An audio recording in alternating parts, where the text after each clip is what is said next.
Bonsoir. Les signes indiquant les temps de la fin sont de plus en plus visibles sur la terre. Inondations, incendies, tremblements de terre, tempêtes de sable.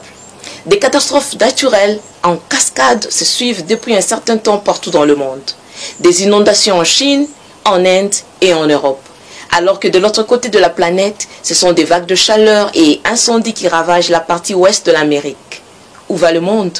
Tous les signes prédits par les prophètes s'accomplissent sous nos yeux. Suivez ces récits de Billy Omeonga.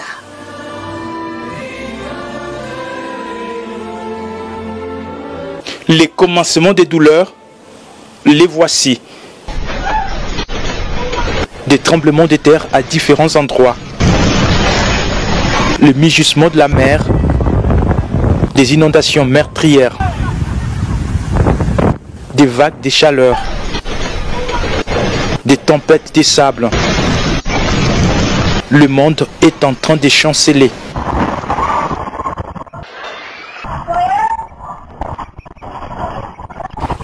Plus aucun espoir. Tous les signes du temps de la fin, prédits par les prophètes, s'accomplissent devant nous.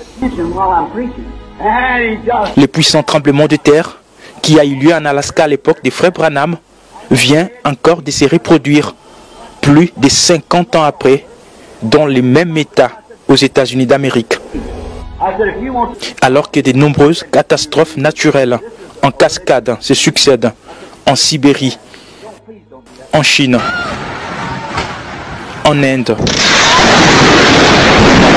en Allemagne, en Grèce, en Belgique, au Canada et partout ailleurs.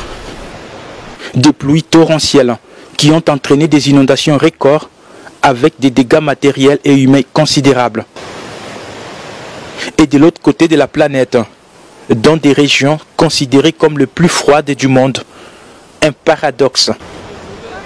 Ce sont des températures hors normes avec des vagues de chaleur qui déciment. Les incendies ravagent les hectares, ne laissant rien sur son passage. En Chine, des arbres déracinés, des maisons écroulées, une ville entière engloutie dans un nuage de poussière. La tempête tropicale, accompagnée des rafales de vent, soufflant jusqu'à près de 137 km/h. En Afghanistan, la guerre fait rage. Des milliers de familles fuient les combats au péril de leur vie.